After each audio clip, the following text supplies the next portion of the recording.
warahmatullahi wabarakatuh. Baiklah, saya akan melanjutkan materi tentang modul-modul penelitian hadis. Sebagaimana halnya Al-Quran dan Al-Hadis pun telah banyak diteliti oleh para ahli. Bahkan dapat dikatakan pengertian Al-Hadis sebanyak kemungkinannya dibandingkan penelitian terhadap Al-Quran.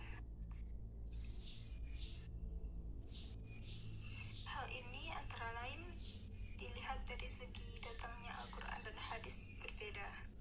Kedatangan wurud atau turun yang disebut juga dengan nuzulnya Al-Quran diyakini secara mutawatir berasal dari Allah Subhanahu wa Ta'ala. Atas dasar ini, maka dianggap tidak perlu meneliti apakah ayat Al-Quran itu berasal dari Allah atau bukan. Nah, hal ini berbeda dengan Al-Hadis. Dari segi datangnya hadis, tidak seluruhnya diyakini berasal dari Nabi, melainkan ada yang berasal dari sahabat Nabi.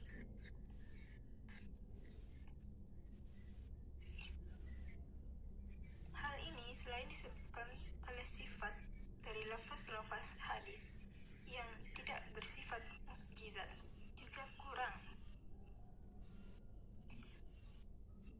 Bahkan beliau pernah melarangnya, dan juga karena sebab-sebab yang bersifat politis dan lainnya. Keadaan inilah yang menyebabkan para ulama seperti mencurahkan segenap tenaga, pikiran, dan waktunya bertahun-tahun untuk meneliti Al-Hadis. Dan hasilnya, penelitian itu dibukukan dalam kitabnya yang Sahih Bukhari dan Sahih Muslim.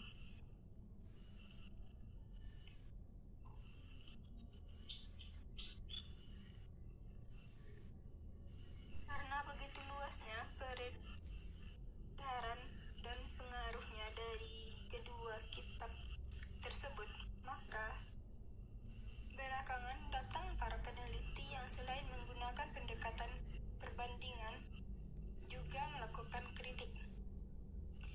Ulama yang paling keras mengkritik Bukhari adalah Ad-Dukhani. Ia mengatakan bahwa tidak semua hadis yang terdapat dalam Sahih Bukhari dan Muslim diterima oleh ulama secara sepakat. Di antara ulama yang tidak menerima adalah dia sendiri, karena di dalamnya terdapat hadis mu'allaq. Bagian-bagian lain yang dikritik antara lain, yang pertama berkaitan dengan lebih atau kurangnya rawi. Yang kedua berkaitan dengan perbedaan rawi disebabkan perubahan sanad. Yang ketiga berkaitan dengan penyendirian rawi atau fard, dan penyebutan pada kali yang lain tanpa sanad hanya sebagai syahid saja.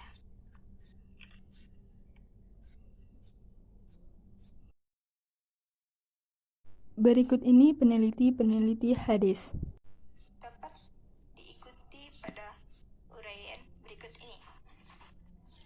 Yang pertama, model penelitian Haji Muhammad Shihab. Penelitian yang dilakukan Quraisy Shihab terhadap hadis menunjukkan jumlah tidak lebih banyak jika dibandingkan dengan penelitian terhadap Al-Quran. Dalam bukunya yang berjudul Membumikan Al-Quran, Quraisy Shihab yang meneliti dua sisi dari keberadaan hadis, yaitu mengenai hubungan hadis dan Al-Quran serta fungsi dari posisi sunnah dalam tafsir. Bahan-bahan penelitian yang beliau gunakan adalah bahan bacaan, yaitu sejumlah buku yang ditulis para pakar di bidang hadis termasuk pula Al-Quran.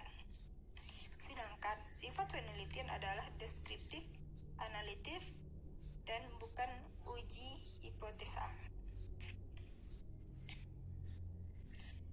Hasil penelitian Quraisy Shihab tentang fungsi hadis tersebut terdapat dalam Al-Quran, menyatakan bahwa Al-Quran menekankan bahwa Rasulullah SAW berfungsi menjelaskan maksud firman-firman Allah.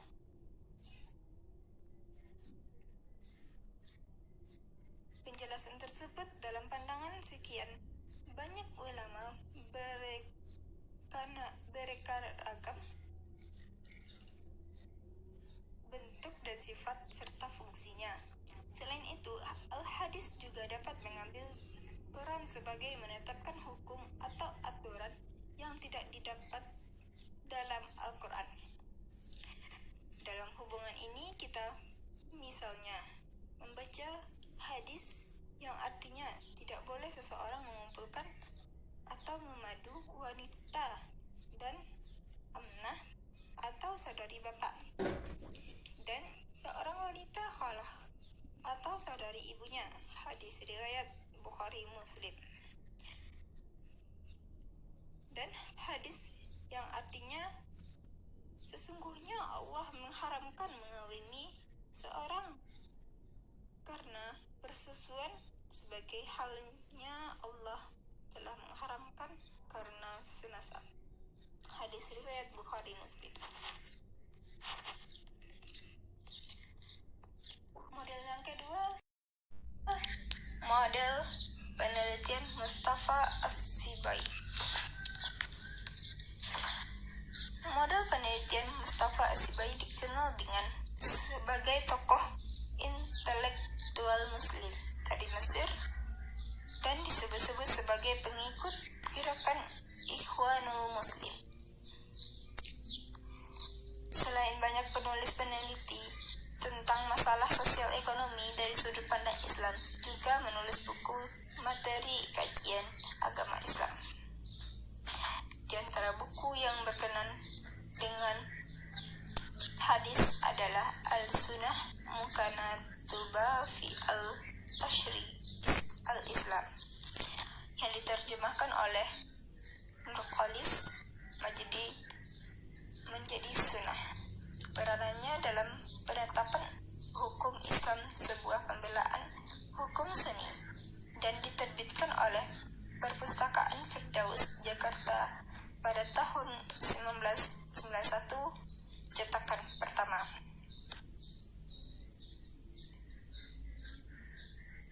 Hasil penelitian yang dilakukan Mustafa As-Sibai antara lain mengenai sejarah proses terjadinya dan tersebarnya hadis mulai dari Rasul sampai terjadinya upaya pemalsuan hadis dan usaha para ulama untuk membendungnya. Dengan melakukan pencatatan sunnah dibukukan ilmu Mustalah al-Hadis.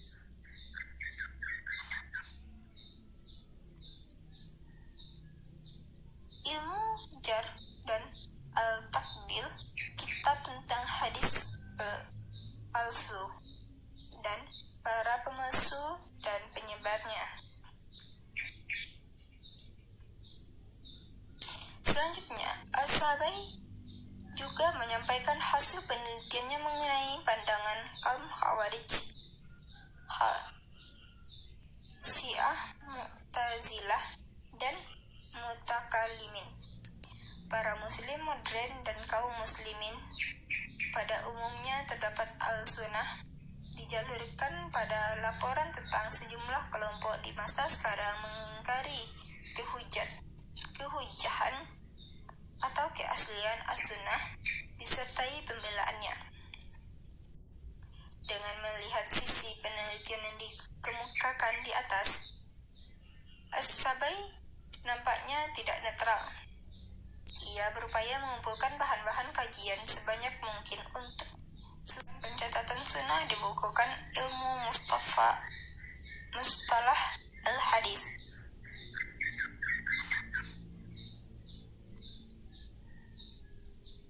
Ilmu Jar dan Al-Takbil, hadis palsu dan para pemalsu dan penyebarnya.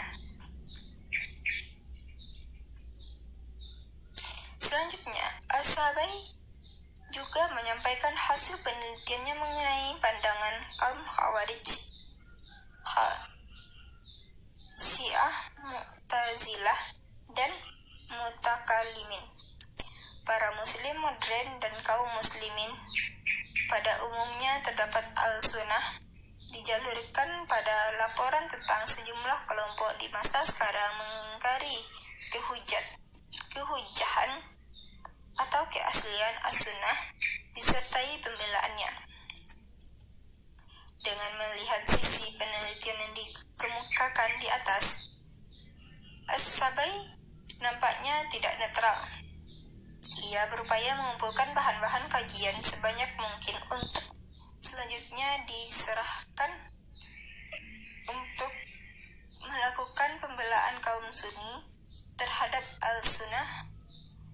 Seharusnya ia menyampaikan data apa adanya, sedangkan penelitian diserahkan kepada pembaca.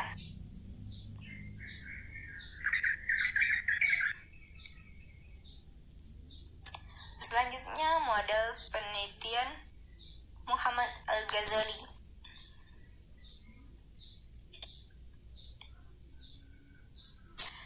Dilihat dari segi kandungannya, terdapat dalam buku Al-Sunnah An-Nabawiyah Baina Al-Fiqh wal Al-Hadis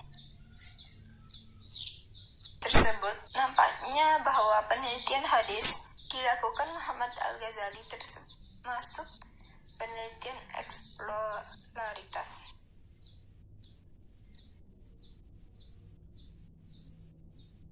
atau eksploratif, yaitu membahas atau mengkaji dan mengalami sedalam-dalamnya sebagai persoalan aktual yang muncul di masyarakat untuk kemudian diberikan status hukum dengan berpijak pada konteks hadis tersebut. Dengan kata lain, Muhammad Al-Ghazali terlebih dahulu memahami hadis yang ditelitinya dengan melihat konteks, kemudian baru dihubungkan dengan berbagai masalah aktual yang muncul di masyarakat. Masalah yang terdapat dalam buku hasil penelitian nampaknya cukup banyak. Setelah ia menjelaskan tentang kesahihan hadis dan persyaratannya, ia juga menggunakan tentang mayit yang diazab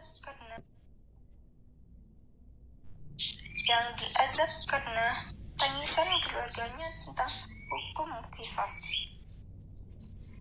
Salat tahiyat masjid tentang sekitar dunia wanita yang meliputi antara kerudung dan cadar, wanita dan keluarga, profesi, hubungan wanita dengan masjid, kesaksian wanita dalam kasus pidana dan qisas, perihal nyanyian, etika makan dan minum, berpakaian, membangun rumah, kemasukan setan, esensi dan cara pengobatannya, memahami Al-Quran secara serius, hadis-hadis tentang masa kekacauan antara sarana dan tujuan, serta takdir dan fatalisme.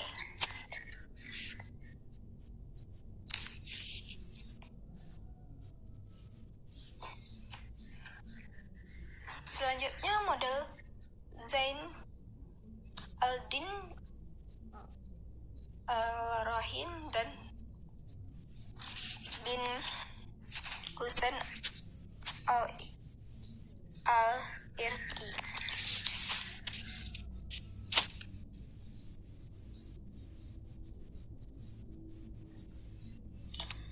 Al-Hafiz Zain al-Din Abdurrahim bin Al-Husain Al-Irqi yang hidupnya tahun 725 sampai 806, tergolong ulama generasi pertama yang banyak melakukan penelitian terhadap hadis.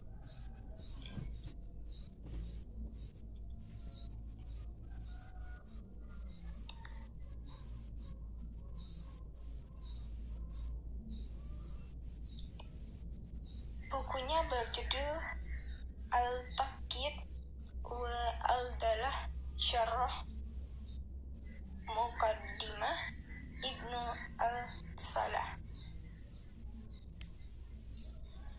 adalah termasuk kitab ilmu hadis tertua yang banyak mengemukakan hasil penelitian dan banyak dijadikan rujukan oleh para peneliti dan penulis hadis generasi berikutnya.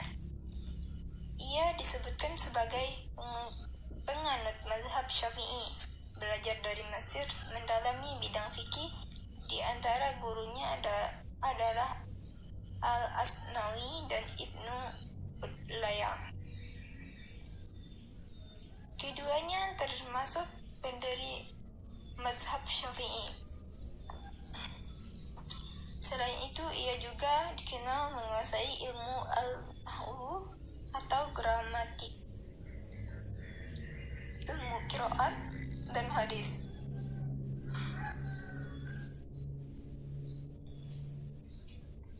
Nah, dalam bukunya tersebut dikemukakan tentang sifat dan karakteristik orang yang dapat diterima riwayatnya, cara menerima dan menyampaikan hadis, etika dan tata krama kesopanan para ahli hadis, dan lainnya yang berkaitan dengan adanya hadis-hadis yang secara lahiriah bertentangan dengan cara-cara mengkompromikannya.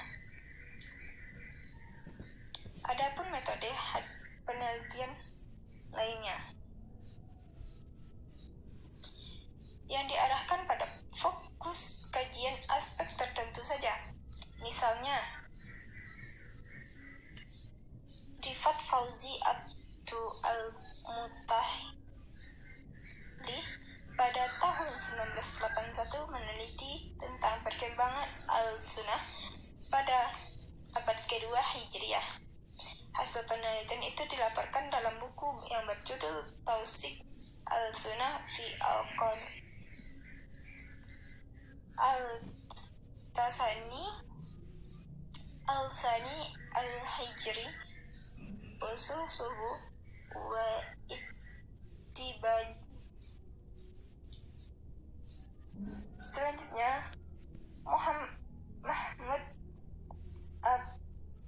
Mahmud Abu Rayah melalui telah dikritis atas jumlah hadis Nabi tersebut.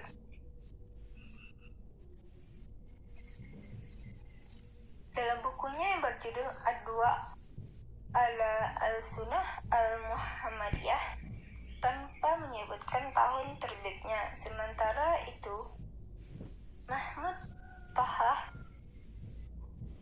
khusus penelitian cara menyeleksi hadis serta penentu sanad yang disampaikan dalam bukunya yang berjudul Usul Takri wa Dirasat Al-Asani Usul Takri wa Dirasat Al-Asani diterbitkan pada tahun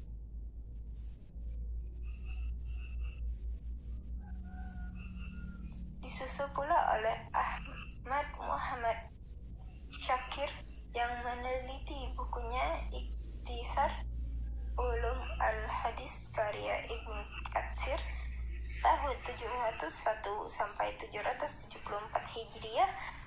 Dalam bukunya Al-Bait Al-Hadis Sahar Ikhtisar Ulama Al-Hadis yang diterbitkan di Beirut tanpa tahun.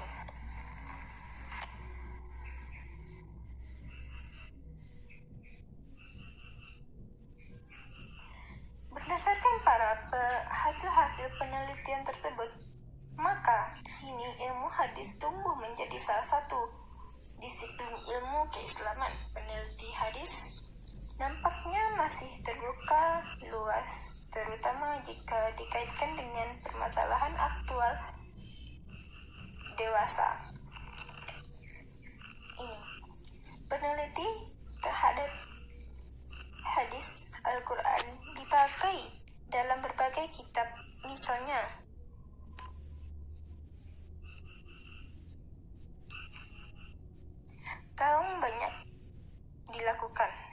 belum banyak dilakukan. Demikian pula penelitian hadis yang berhubungan dengan berbagai masalah. Hadis-hadis yang ada hubungannya dengan berbagai masalah aktual nampaknya masih terbuka luas. Berbagai pendekatan dalam memahami hadis juga belum banyak digunakan. Misalnya pendekatan sosiologis, pedagogis, antropologis, ekonomi politik, filosofis, dan sebagainya. Nampaknya belum banyak digunakan oleh para peneliti hadis sebelum akibat dari keadaan demikian. Nampaknya bahwa pemahaman masyarakat terhadap hadis pada umumnya masih banyak parsialnya. Sekian penyampaian materi dari saya. Wassalamualaikum warahmatullahi wabarakatuh.